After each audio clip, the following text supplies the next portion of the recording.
So, Nehemiah Gordon recently uncovered a religious racketeering scheme that he sent stuff to me about, and it had to do with some alleged rabbis selling packages for salvation.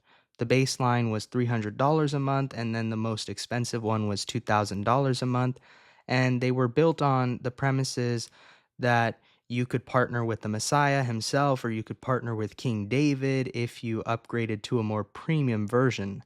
Now, we might refer to the baseline one as the righteous are scarcely saved package, just for the reasons of being a little bit satirical, if you will, because there's a reference to that in the book of Peter. Now, what I will say is there is something very clear from the Old Testament, even, or what I might call the Older Testament, because I do believe that it still applies to us today in very many ways, including the commandments that we have to keep. Now, in Psalm 32, verses 1 through 2, we read, "Blessed is the one whose transgressions are forgiven, whose sins are covered. Blessed is the one whose sin the Lord does not count against them." And this clearly describes salvation as a pardon that is credited to a person rather than earned by them. Now, does this mean that they have to disobey now? They have a license to sin against God whenever they want? The answer is no. But the reality is that God spares people by his mercy, or he delivers them by his mercy. And we see this also in Isaiah chapter 45 and verse 22, where it says, "Turn to me and be saved, all you ends of the earth, for I am Elohim and there is no other." So everybody is being invited to look to God for salvation that they cannot earn per se. So once they're brought into the fold of Israel, once they've been saved out of the nations, okay, now we're talking. You're in a covenant relationship, and it's time for you to act upon what you need to do according to the requirements the bridegroom has set forth. Now, I saw a survey come out on the Times of Israel, and it says that 27% of Jewish millennials believe that Yeshua, or Yehoshua is the longer version of the name, is Elohim. Yes, it says that over a quarter of Jewish millennials believe that Jesus is God, that he is a divine manifestation, that he is co-eternal, and that there's no real other way around this. Now, I know that Alan Segal does his work on two powers, and I'm very familiar with Dr. Michael Heiser's work on the divinity of the Mashiach and all these different people who have their opinions.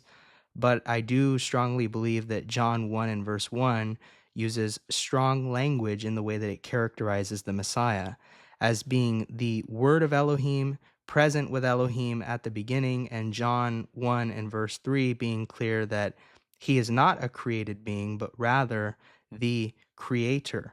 Now, what's interesting is I'm doing John, and we're going over it in our Bible study group.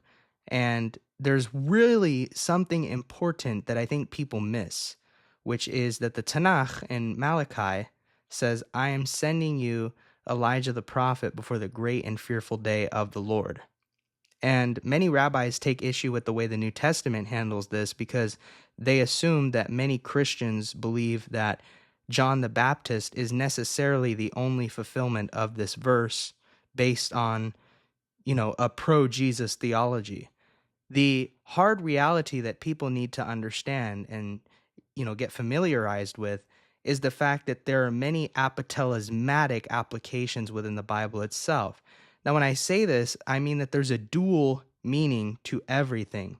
For example, people make fun of this idea that in Genesis chapter 3 and verse 15, "Oh, so you're basically saying that it's Jesus who crushes the head of the serpent, and you're basically not understanding the Peshat, the plain meaning of this verse." Well, my answer to such an objection would be to say, yes, I do very much believe that Genesis 3:15 is very much messianic. However, that does not mean that I discount this idea that it's also the seed of Eve, aka humans who follow the Lord and humans who follow the Messiah and humans who follow the Tanakh also participate in the crushing of the serpent's head through the power of God and through the power of the Spirit as it operates in their lives. Now, as far as the great and fearful day of the Lord and Elijah coming, John is a prototype of Elijah, but he's not the only fulfillment of this verse. We read, for example, in the book of Revelation that there will be two witnesses, and it's highly likely that one of the witnesses will be Elijah, so that there is an Elijah that comes before the great and fearful day of the Lord, both when he appears as Messiah, son of Joseph, and when he appears as Messiah, son of David.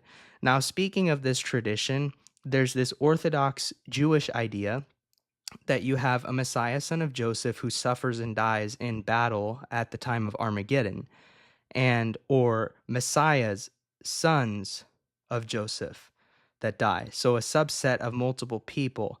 Now, I have a problem with that because when you look at Zechariah chapter 12 and verse 10, even though Rabbi Tovia Singer, for example, interprets this as a plural understanding, it's very clear just from the Masoretic text even that it uses singular language. So if you look at the singular linguistics of Zechariah chapter 12 and verse 10, it is virtually impossible to interpret it as multiple people.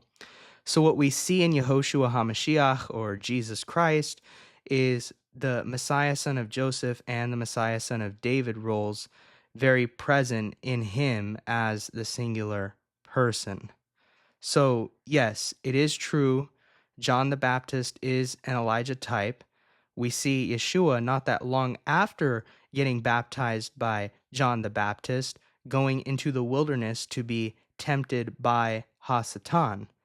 So you have Elijah making the way for the Lord, aka John the Baptist, but then the next time it's going to actually be, I believe, Elijah the prophet.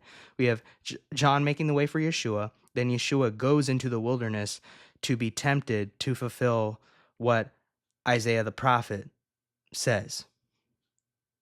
So I don't think it's one or the other, but I believe these are all important subjects we should talk about.